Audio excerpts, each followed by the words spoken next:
మనిషిని కుక్క గరిస్తే వార్త కాదు, మనిషే కుక్కను గరిస్తే అగో అది వార్త అంటారు. అట్నే మనిషిని పాము గరిస్తే వార్త కాదు, మనిషే పామును కొరికి చంపితే అగో అది వార్త అంటారు.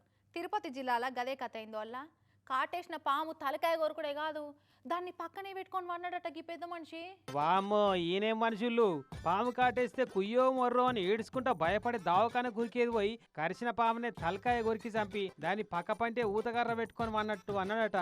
ఇగో ఇదే కరిసిన పాము నల్లగా కట్లు ఉంది, కట్ల పాము అని అంటుర్రు. అబ్బో చాలా ఇసమున్న డేంజర్ పామే. అయితే తిరుపతి జిల్లా తొట్టంబేడు మండలం చియ్యవరంలో ఉంటాడట ఈ వెంకటేష్ కాక. ఇంట్లో ఉన్న ఈ వెంకటేష్ ను పాము వచ్చి కాటేసిందట. వెంటనే దాన్ని పట్టి పిసికి పకోడీ నవిలినట్టు పరపర నవిలి కటుక్కున కొరికిందట మెడను. ఇక దాన్ని అట్టనే పక్కకు పెట్టుకొని వన్నాడట. తెల్లారినాక ఇంట్లోలు చూసి మొదలకెవ్వమని కేకేసి తర్వాత తేరుకొని వెంకటేష్ ని లేపి చూస్తే జర కుసకుసం అన్నట్టు మూలుక్కుంటా కనబడ్డాడట.